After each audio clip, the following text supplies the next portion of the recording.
বন্ধুরা, আজকে দেখাবো আমরা কিভাবে দুবাইতে কাজ করি এবং সিলিং করি।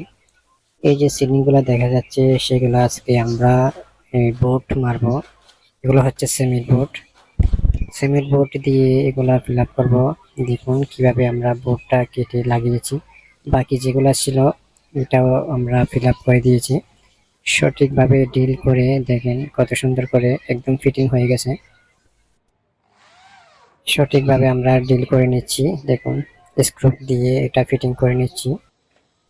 বন্ধুরা, আরেকটা কথা, পেজটা অবশ্যই ফলো দিয়ে পাশে থাকবেন, সাবস্ক্রাইব করে রাখবেন পেজটা। এখানে পাশে একটু গ্যাপ দেখা যাচ্ছে, সেটাই দেখেন একটু গ্যাপ দেখা যাচ্ছে, গ্যাপটা থাকবে না, এটা আমরা ঠিক করে নেব। ঠিক করে নিয়েছি, দেখেন কত সুন্দর করে গ্যাপটা ফিল আপ হয়ে গেছে। এভাবে আমরা কাজ করি। এখন আমরা এই যে বোর্ডটা লাগাইছি ওটার প্রত্যেকটা কোনায় কোনায় আমরা স্ক্রু মেরে নেব, যাতে কোনো লড়াচড়া না হয়। পরবর্তীতে এরপরে এটা পেন্ট হয়ে যাবে। আমরা একটা গ্যাপও রাখবো না, প্রত্যেকটা গ্যাপে স্ক্রু মেরে নেব। ধন্যবাদ বন্ধুরা শেষ পর্যন্ত পাশে থাকার জন্য।